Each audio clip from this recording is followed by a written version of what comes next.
नमस्कार, बहुत स्वागत है आपका। आप देख रहे हैं गुड लक स्पेशल और मैं हूं आपके साथ शैलेंद्र पांडे। साल की दो एकादशियां सबसे ज्यादा महत्वपूर्ण मानी जाती हैं। एक है निर्जला एकादशी, जिसको भीमसेनी एकादशी कहते हैं, और एक है देवोत्थान एकादशी। आज हम बात करेंगे देवोत्थान एकादशी के महिमा की। ये जानेंगे कि देवोत्थान एकादशी का पूजा विधान क्या है, और आपको बताएंगे कि आपकी राशि के अनुसार देवोत्थान एकादशी पर श्री हरि विष्णु की पूजा आप कैसे करेंगे। तो चलिए कार्यक्रम की शुरुआत करते हैं और सबसे पहले जान लेते हैं सप्ताह का मंत्र। सप्ताह का मंत्र है हरि। हरि का अर्थ क्या होता है? हरति पापम इत्यर्थे हरि। जो आपके पापों को चुरा ले, जो आपके पापों का हरण कर ले, उसे हरि कहते हैं। परम पुरुष का, ईश्वर का एक नाम हरि है। अगर आप जीवन में अपने पापों का प्रायश्चित करना चाहते हैं, अपने पापों को नष्ट करना चाहते हैं, तो भगवान का एक नाम है हरि। तो हरि नाम का जप करने से आपके पापों का प्रायश्चित होगा, आपके पापों का नाश होगा, आपका मन और आपका जीवन पवित्र होगा। हम आज बात कर रहे हैं साल की सबसे बड़ी एकादशी के बारे में, जिसका नाम है देवोत्थान एकादशी। क्या है देवोत्थान एकादशी और इसका महत्व क्या है? भगवान विष्णु आषाढ़ शुक्ल एकादशी को 4 महीने के लिए योग निद्रा में चले जाते हैं, और इसके बाद कार्तिक शुक्ल एकादशी को योग निद्रा से जागते हैं। इन 4 महीनों में देवताओं का शयन होता है या भगवान विष्णु का शयन होता है, इसीलिए समस्त मांगलिक कार्य वर्जित होते हैं, समस्त मांगलिक कार्य मना होते हैं। और जब भगवान विष्णु योग निद्रा से जगते हैं देवोत्थान एकादशी पर, तभी कोई मांगलिक कार्य संपन्न हो पाता है। देखिए, देवताओं के जगने का या भगवान विष्णु के जगने का मतलब ये नहीं है कि वो 4 महीने सोते रहते हैं सामान्य निद्रा में। इसका मतलब ये है कि प्रकृति में, नेचर में शुभ शक्तियां पैदा होती हैं, प्रकृति की शुभता बढ़ जाती है, वातावरण और प्रकृति शुभ हो जाती है। देव जागरण या देव उत्थान होने की वजह से इसको देवोत्थान एकादशी कहा जाता है। देवोत्थान एकादशी पर पूजा उपासना का और उपवास रखने का विशेष महत्व है। कहा जाता है कि देवोत्थान एकादशी पर उपवास रखने से मोक्ष की प्राप्ति होती है। इसके अलावा देवोत्थान एकादशी पर दीप दान करने का विशेष महत्व है। पवित्र नदियों में नहाने का और नदी के किनारे और मंदिरों में दीप दान करने का विशेष महत्व बताया गया है। कार्तिक के महीने के शुक्ल पक्ष की एकादशी को देवोत्थान एकादशी कहते हैं और कार्तिक के महीने में दीप दान का या दीपक जलाने का विशेष महत्व बताया गया है। अब आपको बताते हैं देवोत्थान एकादशी की पूजा विधि क्या है, पूजा का विधान क्या है। एक अपने घर के बीचों बीच में या आंगन में गन्ने का मंडप बनाइएगा। बीच में चौक बनाया जाता है। चौक के मध्य में चाहें तो भगवान विष्णु का चित्र या उनकी मूर्ति रख सकते हैं। चौक के साथ भगवान के चरण चिन्ह बनाए जाते हैं, जिसको कपड़े से या बर्तन उल्टा करके ढक दिया जाता है। भगवान को गन्ना, सिंघाड़ा, फल और मिठाई समर्पित किया जाता है। घी का एक दीपक जलाया जाता है जो रात भर उस चौक के पास जलता रहता है। देवोत्थान एकादशी की रात जब बीत जाती है और भोर होता है 2:30-3 बजे, उस समय भगवान के चरणों की विधिवत पूजा की जाती है। चरणों पर फूल चढ़ाते हैं, चरणों की आरती करते हैं और फिर उनके चरणों को स्पर्श करके उन्हें जगाया जाता है। जब भगवान विष्णु को जगाया जाता है, उस समय शंख, घंटा और कीर्तन की आवाज की जाती है और इसके बाद व्रत उपवास की कथा सुनी जाती है।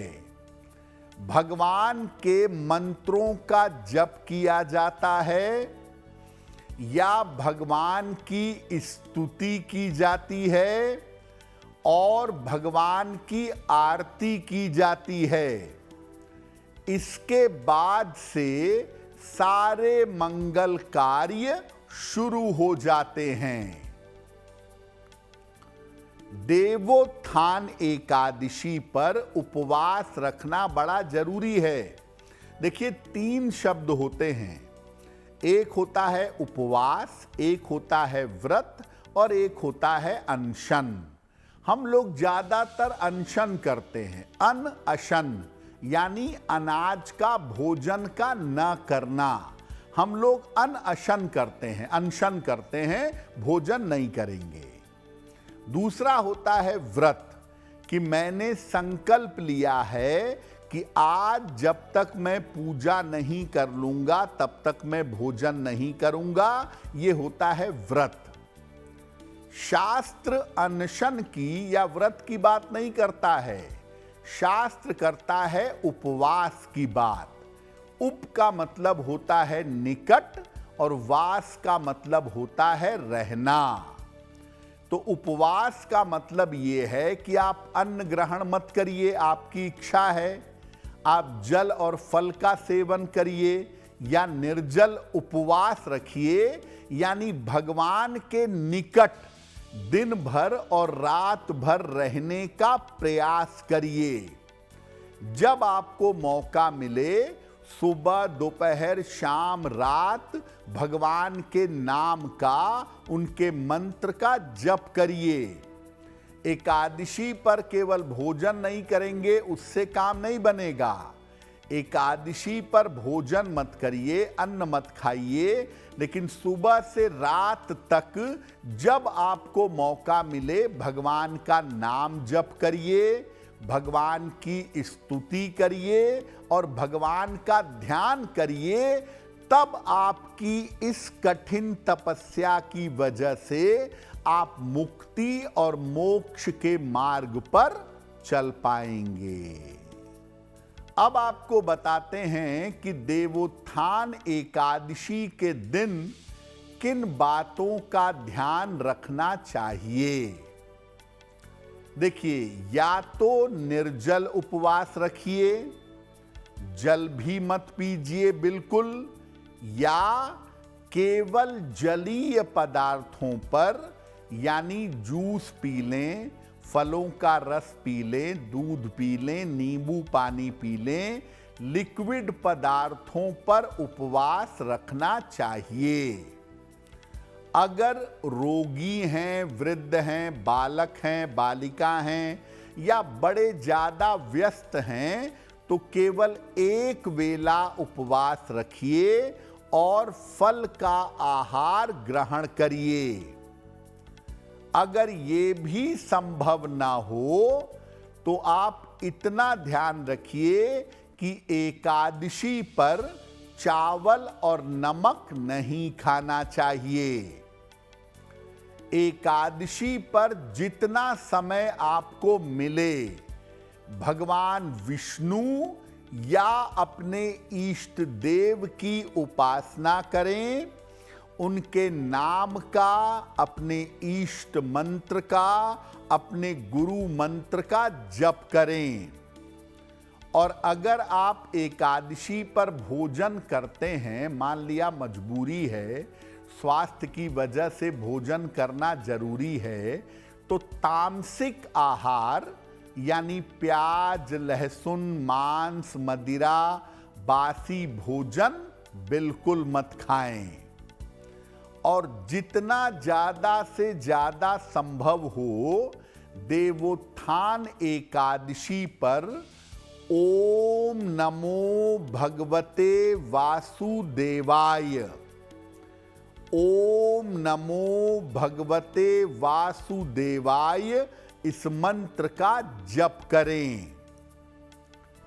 याद रखें, आप विष्णु सहस्त्रनाम का पाठ कर सकते हैं, हरि नाम का जप कर सकते हैं या हरि नाम का संकीर्तन कर सकते हैं।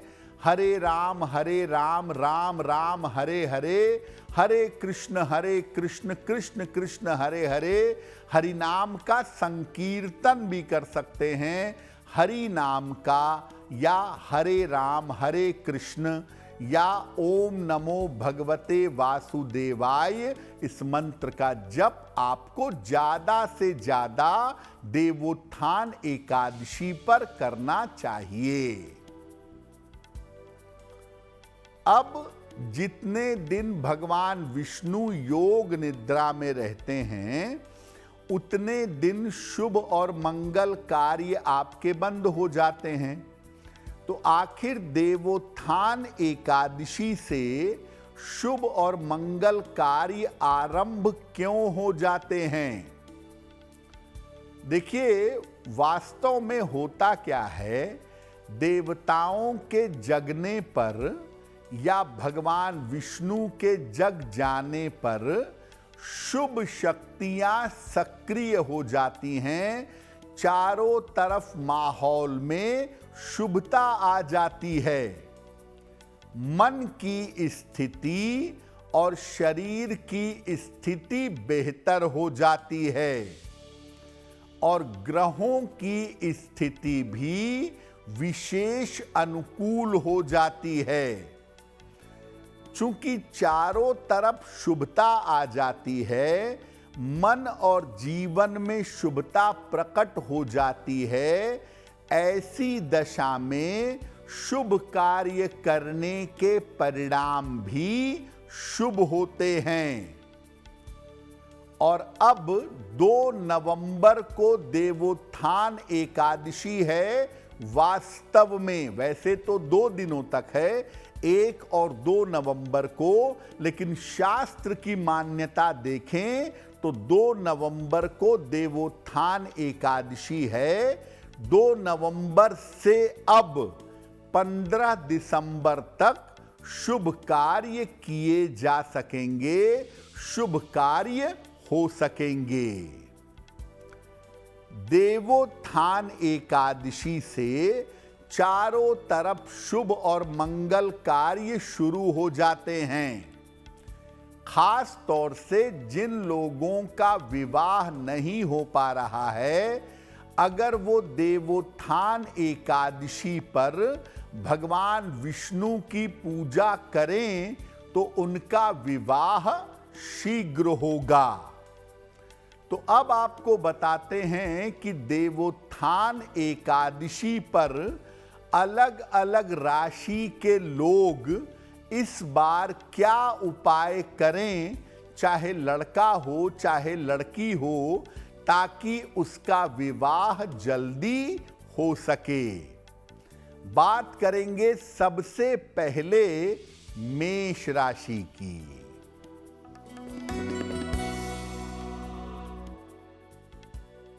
देखिए, मेष राशि वालों के विवाह का बड़ा मजबूत समय अभी नहीं चल रहा है और मेष वालों के विवाह की बातें भी आगे नहीं बढ़ पा रही हैं।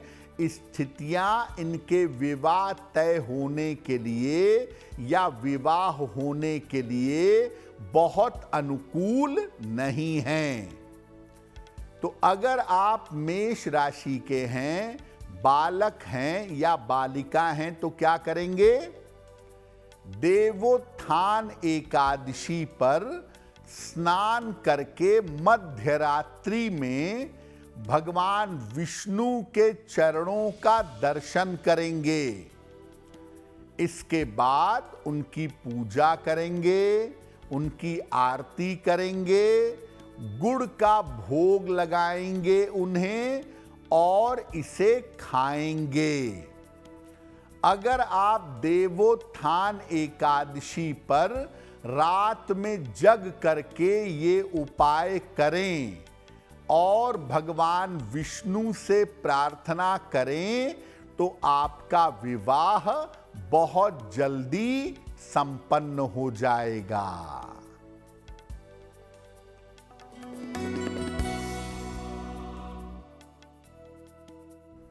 वृषभ राशि। वृष राशि वालों के लिए ये समय बड़ा सुंदर विवाह के लिए बना हुआ है और वृष राशि वाले अगर जरा भी कोशिश इस समय करें, चाहे बालक हो चाहे बालिका हो, तो आपकी शादी किसी भी समय तय हो जाएगी। आपकी शादी तय होने का समय दिखाई दे रहा है। तो एक तो अपनी तरफ से शादी की बात को आगे बढ़ाने का प्रयास जरूर करिए। साथ ही साथ देवोत्थान एकादशी पर रात में भगवान को पंचामृत का भोग लगाइएगा। दूध, दही, शहद, शक्कर और घी और उसमें 2 पत्ते तुलसी के डालकर पंचामृत बनाइएगा। रात में जग करके भगवान विष्णु को पंचामृत का भोग लगाइएगा, उनके मंत्र का जप करिएगा, उनकी आरती करिएगा, शीघ्र विवाह की प्रार्थना करिएगा और पंचामृत प्रसाद के रूप में ग्रहण करिएगा। अगर देवोत्थान एकादशी पर रात के समय में आप ऐसा करते हैं तो आपका विवाह जल्दी से जल्दी अवश्य होगा।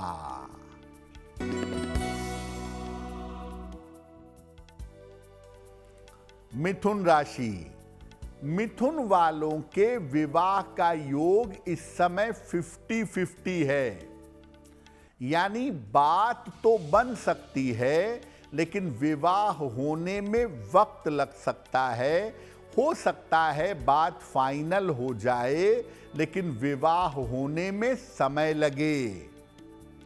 तो मुख्यतः मिथुन राशि के लोग अगर इस समय विवाह तय करना चाहते हैं या विवाह करना चाहते हैं, तो मिथुन राशि के लोगों को अपने प्रयास बढ़ाने होंगे, अपनी कोशिश ज्यादा करनी होगी। क्या उपाय करेंगे देवोत्थान एकादशी पर? मध्य रात्रि में भगवान कृष्ण की पूजा करिएगा, उनको पीले फूल और पंचामृत चढ़ाइएगा।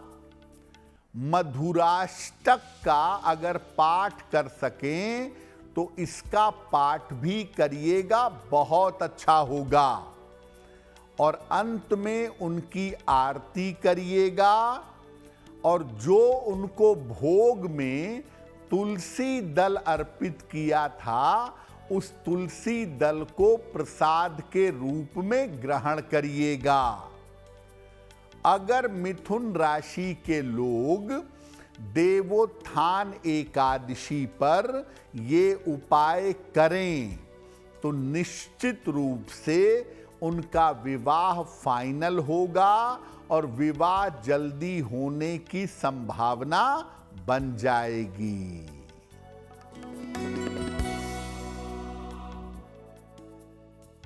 कर्क राशि।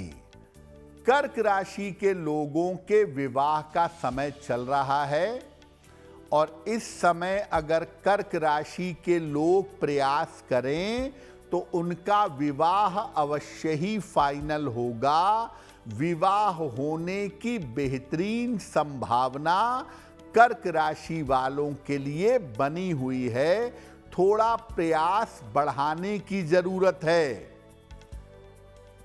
कर्क राशि के लोगों का वैवाहिक जीवन सामान्यतः अच्छा नहीं होता, तो जल्दबाजी में निर्णय मत लीजिएगा। कुंडली मिलाकर के सोच समझ के तब विवाह करिएगा। आप ऐसा करिए, देवोत्थान एकादशी की मध्य रात्रि को सफेद चंदन भगवान विष्णु के मस्तक पर और उनके चरणों में लगाइएगा, उनकी आरती करिएगा, शीघ्र विवाह की प्रार्थना करिएगा, और पूजा समाप्त हो जाने के बाद खुद को भी वो चंदन लगा लीजिएगा।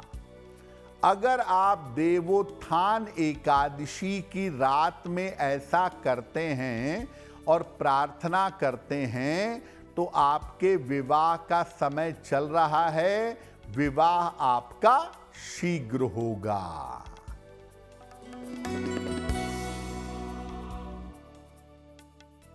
सिंह राशि। आपके विवाह तय होने का योग नहीं चल रहा है इस समय, बल्कि वैवाहिक जीवन में दिक्कत आने की संभावना भी बनी हुई है। तो अगर आप सिंह राशि के हैं, विवाह नहीं हुआ है, तो आपको अभी थोड़ा सा इंतजार करना होगा। और अगर आप विवाहित हैं और आपकी राशि सिंह है, तो आपको आपसी तालमेल पर ध्यान जरूर देना होगा। आप ऐसा करिए, देवोत्थान एकादशी पर एक लोटे में शुद्ध जल, उसमें 2 पत्ते तुलसी के डालकर भगवान विष्णु को अर्पित करिएगा। इसके बाद उनकी आरती करिएगा। पूजा समाप्त हो जाने के बाद पूरे घर में जल का छिड़काव करिएगा। अगर आप ऐसा करते हैं देवोत्थान एकादशी की रात पर, तो विवाह टूटने से बचेगा। और अगर अविवाहित हैं तो कुछ ही दिनों में आपके विवाह होने के योग बन जाएंगे।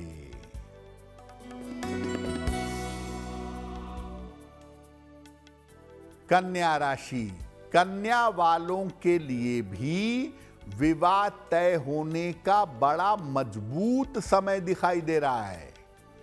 अगर थोड़ा सा प्रयास करें कन्या राशि के लोग, चाहे बालिका हों चाहे बालक हों, अगर इस समय आप प्रयास करें तो निश्चित रूप से आपका विवाह तय हो जाएगा और जल्दी से जल्दी आपकी शादी हो जाएगी।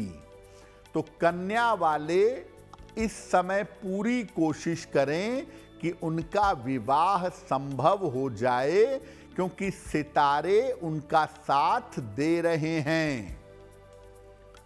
देवोत्थान एकादशी पर मध्यरात्रि में विष्णु सहस्त्र नाम का पाठ करिएगा, भगवान विष्णु की आरती करिएगा और शंख जरूर बजाइएगा।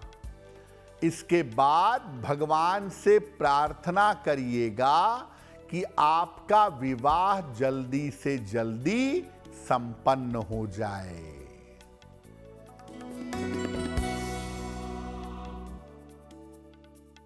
अब बात करते हैं तुला राशि की। तुला राशि वालों के लिए विवाह का योग बहुत मजबूत इस समय नहीं बना हुआ है। अगर कोई विवाह की बात चल भी रही होगी तो अभी बहुत तेजी से आगे नहीं बढ़ेगी। अभी बात धीरे धीरे आगे बढ़ेगी, रुक रुक के आगे बढ़ेगी। लगभग अगले साल की शुरुआत में चीजें तेजी से विवाह के लिए आगे बढ़ सकती हैं। तो अगर आपकी राशि तुला है तो देवोत्थान एकादशी पर ऐसा क्या उपाय करें जिससे विवाह जल्दी हो जाए? मध्यरात्रि में जग करके, स्नान करके भगवान विष्णु की पूजा करें, भगवान को पंचामृत अर्पित करें। दूध, दही, शहद, शक्कर और घी ये मिलाकर पंचामृत चढ़ाएं, उसमें तुलसी दल डालें और पंचामृत अर्पित करने के बाद जितनी देर कर सकें भगवान के नाम का कीर्तन करें। हरे राम राम राम हरे हरे, हरे कृष्ण कृष्ण कृष्ण हरे हरे। भगवान का कीर्तन करें और भगवान से प्रार्थना करें कि आपका विवाह जल्दी से जल्दी और बेहतर से बेहतर हो जाए।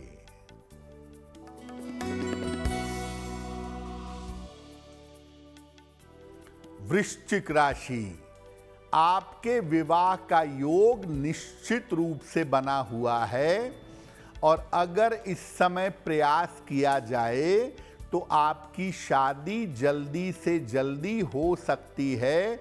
बड़ी तेजी में चट मंगनी पट ब्याह जैसी स्थिति आपके लिए बन रही है।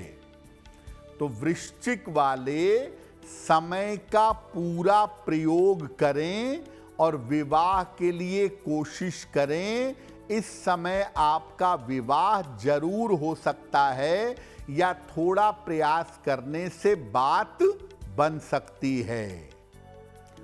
क्या उपाय करेंगे? मध्यरात्रि में भगवान के चरणों को स्पर्श करें, सात्विक भोजन भगवान को अर्पित करें तुलसी दल डाल करके।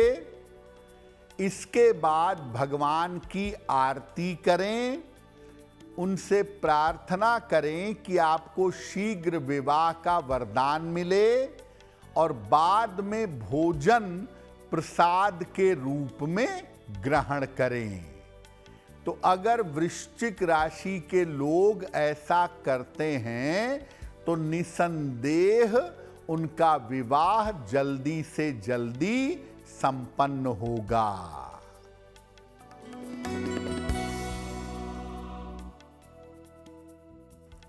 धनु राशि। धनु राशि के लोगों के विवाह का योग इतना अच्छा नहीं चल रहा है। बात आगे बढ़ बढ़कर इस समय रुकेगी और वैवाहिक जीवन में भी डिस्टर्बेंसेस, व्यवधान उत्पन्न होंगे।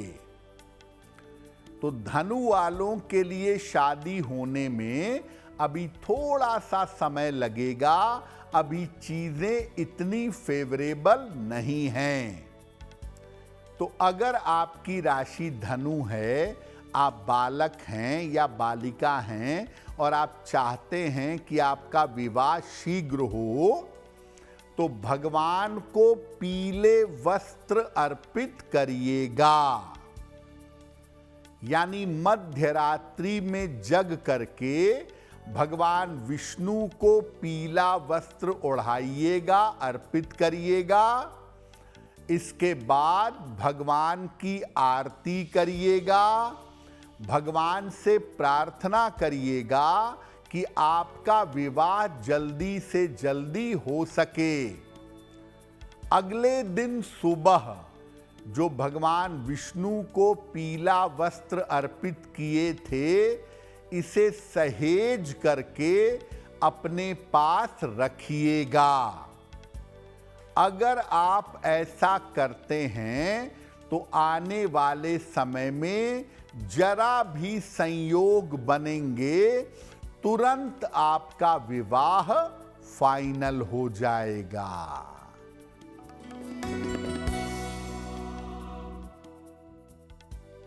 मकर राशि। आपके लिए विवाह के सुंदर योग बने हुए हैं। अगर अविवाहित हैं, विवाह के लिए प्रयास कर रहे हैं, बहुत जल्दी अगले 1-1.5 महीने में आपकी शादी फाइनल हो सकती है। शादी तय होने का उत्तम योग आपके लिए फिलहाल चल रहा है, जो आपके लिए लाभकारी रहेगा। तो मकर वाले अपनी तरफ से पूरा प्रयास करें ताकि उनका विवाह हो सके। मध्य रात्रि में देवोत्थान एकादशी पर भगवान को फलों का भोग लगाइएगा, तुलसी दल के साथ।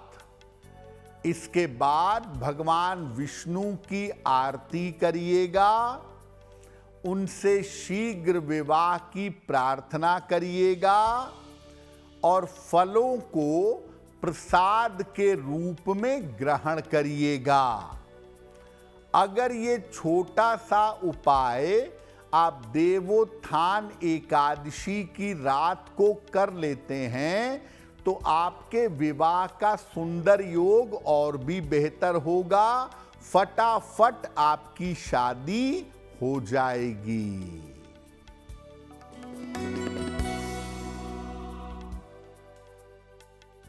कुंभ राशि। फिलहाल आपके लिए विवाह का योग नहीं बना है। अभी विवाह की संभावनाएं इतनी प्रबल नहीं हैं। अभी आपको थोड़ा सा इंतजार करना होगा और इस समय विवाह के लिए बहुत ज्यादा दौड़ भाग भी मत करिए, क्योंकि अभी बात जमेगी नहीं। अगले साल के शुरुआत से दोबारा कोशिश करिएगा तो विवाह का मामला बन जाएगा। भगवान के लिए आप देवोत्थान एकादशी पर रात में एक घी का दीपक जलाइएगा, खूब भजन कीर्तन करिएगा। हरे राम राम राम हरे हरे, हरे कृष्ण कृष्ण कृष्ण हरे हरे भजन कीर्तन करिएगा, आरती करिएगा और शीघ्र विवाह की प्रार्थना करिएगा। तो अगर आपकी राशि कुंभ है और आप ये प्रयोग करें तो निश्चित रूप से आपका विवाह शीघ्र होगा।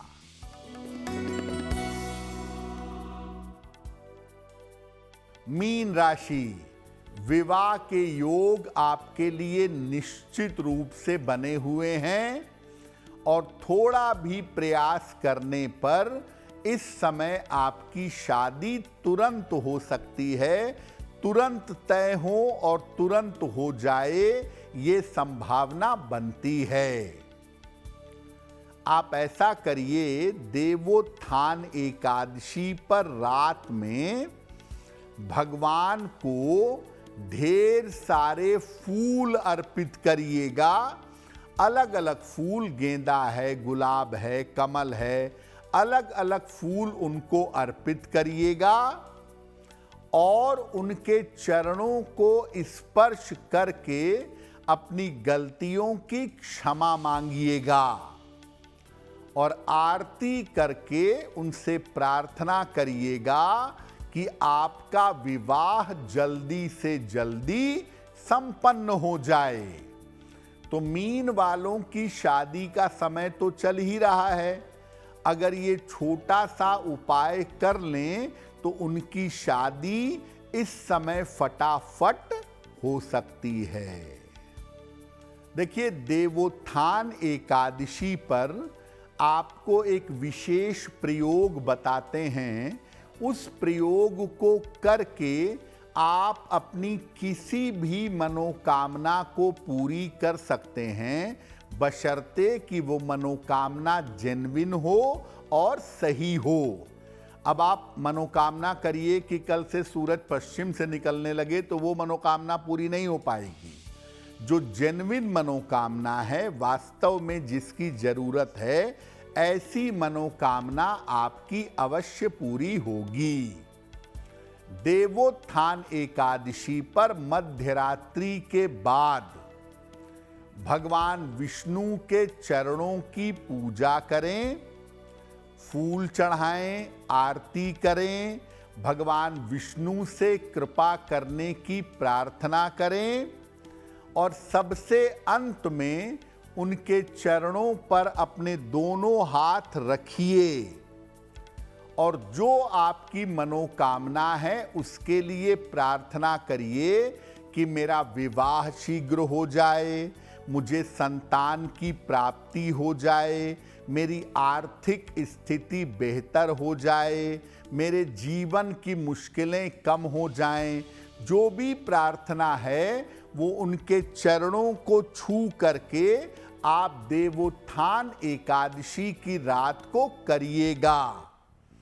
अगर इस प्रकार से आप मध्य रात्रि में प्रार्थना करते हैं तो ये प्रार्थना स्वीकार होगी और जल्द से जल्द आपकी मनोकामना पूरी होगी, श्री हरि की कृपा आपको प्राप्त होगी।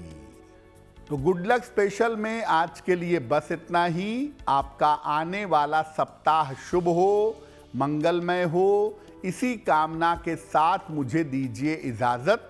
अगर आप मुझसे जुड़ करके अपनी समस्याओं का समाधान चाहते हैं और चाहते हैं कि आपकी समस्याओं को ज्योतिष के माध्यम से सुलझाया जाए, तो आप हमसे संपर्क कर सकते हैं, जुड़ सकते हैं एस्ट्रो तक पर।